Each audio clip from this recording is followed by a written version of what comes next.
Yo, what's going on, everybody? It is the Nicholas Prosakis Chelsea Football Channel here to preview Chelsea versus Southampton.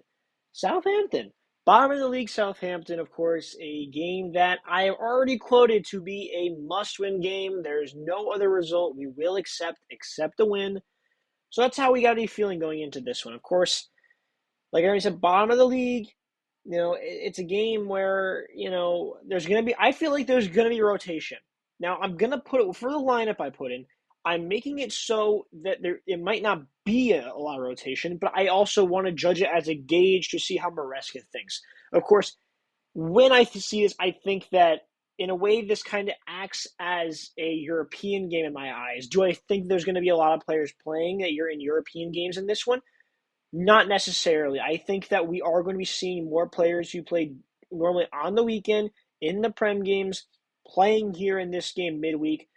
Yes, it sucks that there's going to be missed opportunities again for a midweek game for these guys, but at the same time, I don't see a way that because it's a Prem game and it's so important, these guys from the European leagues can just be thrown in. I just don't think that can happen. That's number one. I 100% think that, yes, some guys from the European may be thrown into the mix. By 100%, every Prem game matters. We've been told, and we know, that Premier League teams, the worst team in the Prem could be really, really good in other. I'm serious when I say this. Southampton could easily be a decent team, I think, in the Liga and maybe the Bundesliga. But they're in the bottom because it's the Prem. That's how competitive the Premier League is. We've always known how competitive the Prem is. Even though at the bottom of the table in the Prem, sometimes it doesn't get as competitive. You know who's going to get sent down, but it's always competitive, and they always get it. For example, you saw Southampton draw against Brighton and almost beat them, literally on the weekend. So they're not going to be too much of a slouch. I don't think Southampton. They're not going to roll over. We've been in great form, but we can't let them roll over. So it gets into a debate from the weekend. What do we think we're going to be seeing? Of course, on Sunday, where we only have basically 2 days of rest going into this one, we saw positions and players that we weren't sure of and where they were going to play. We saw guys like Sancho play after playing midweek, so will he get another opportunity? We saw players like Caicedo play at right back. Will he again play at right back, or will Maresca make a change there?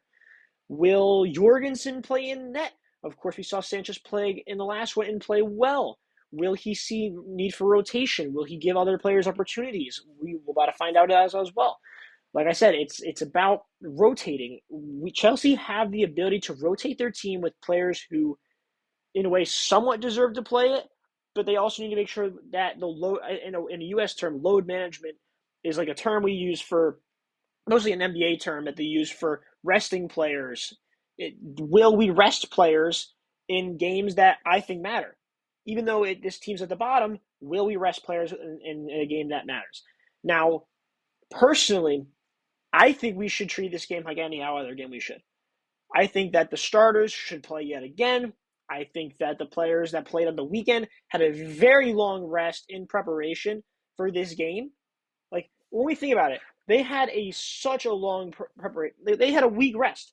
They didn't play during that midweek game. They had a week's rest from when they played their previous game to the one on the weekend. So I see no reason as to the point where Caicedo can't play again, where Enzo Fernandez can't play again, where Cole Palmer can't play again. So those guys are going to play, guaranteed. I 100% believe that those guys are going to play in this game. Now, guys like Sancho, I think Sancho will not play in this game. Now, do I think he'll play? There's a good chance I think he'll play. But I think there's going to be some rotation, and we have to expect that kind of rotation. Now, do I think it'll be like 7 or 8 guys on rotation? No, I don't think he'll do that many, but I think we will see at least maybe 4 or 5 names. I think we might see 6 from the weekend stay in the lineup, but maybe see 5 new ones come in. Of course, as a fan base, I think we'd love to be seeing Jorgensen come in. Of course, again, can't discredit where credit is due in Rabo Sanchez, but Jorgensen, I think I'd love to see get a game here in the Prem. If he doesn't do well, then we found out the hard way, correct? We deserve to get punished for it. We spoke too soon. But I'd love to get him see a run in here. Obviously, Fofana is going to be out for a few weeks, we have been told. So Fofana will be out for a few weeks. I think they said around 5 weeks. So Benoit guy who's playing maybe 3 straight games might have to come in. Maybe Axel C comes in. And still no news about Chiampong yet. But hopefully we'll get something soon on him. I really want to see him involved in the lineup. But talking about that lineup, let's get straight into it. So this is the lineup I came up with this one. Jorgensen goes in net for me. I think it will happen. Cucurella, Colwill, Badiashile, Gusto, Caicedo, Fernandez, Mudryk, Palmer, Madueke, and Nicolas Jackson. So, starting from the back, why do we think Jorgensen's going to be in net for this one? I think that he's going to rotate it, and I think Enzo might have the same standpoint as I have. It really does depend, though. He already spoke about the fact that he has so many players. Well, he has more depth than many teams have to work with. So there's a chance we might be able to see someone like Jorgensen step into the plate. I think that Jorgensen, if he takes this chance and he does well, there's a chance he could definitely prove it's such a good step for him. It's such a good step for him because he already proved himself in the midweek game last week against Heidenheim, making 11 saves. It was absolutely brilliant in that one, Jorgensen. And if he does as well and keeps another clean sheet against Southampton, dude, he's going to be putting more and more pressure on Robbo. Robbo did a great job taking that pressure from Jorgensen and applying it to himself. All he did was make it so Jorgensen has to make more. And if the goalies can keep fighting like this against one another, we should have a good dynamic. Both goalies are going to be on good form, and they're going to get good play. It's that simple. If Jorgensen can do well in this one, I 100% believe that the consistent goalie play could be there for the rest of the season. Guaranteed. Cucurella on the left, he's been simply consistent all season long. This guy has a motor. He can run the entire game. I actually don't remember. When was the last time that he's gotten taken out before the game's over? Doesn't come to my mind. He goes again in this one. Could be something like Renato Vega. I don't think it will happen, though. I think Cucurella stays in the mix. Colwill again, of course, he only plays one game a week usually. He doesn't play midweek games, so he again starts in the center back. He was terrific in the last one. He plays again. Badiashile is one that I'm interested to talk about, though, because I don't know if it will be Benoit. Benoit started in actually no, he didn't start.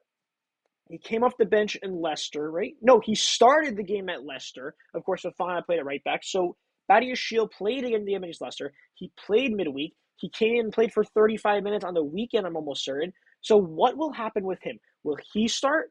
Will it be Disasi? This will be the first time I think we see Disasi play center back if that's the case. So, it could be one of those things. We maybe see Disasi come into the mix and get his first game here in the Premier League this season. Now, I have Benoit because I've liked how Benoit's played these last few games, so I want to see him get more playing time here in the Premier League. Now, am I going to be upset if it is someone like Disasi? No, because I don't know what he's going to give us, and I have the high hopes for him. I have to let the guy praise. So if Benoit's there, pretty good. If Disasi's there, pretty good. They just got to show me something.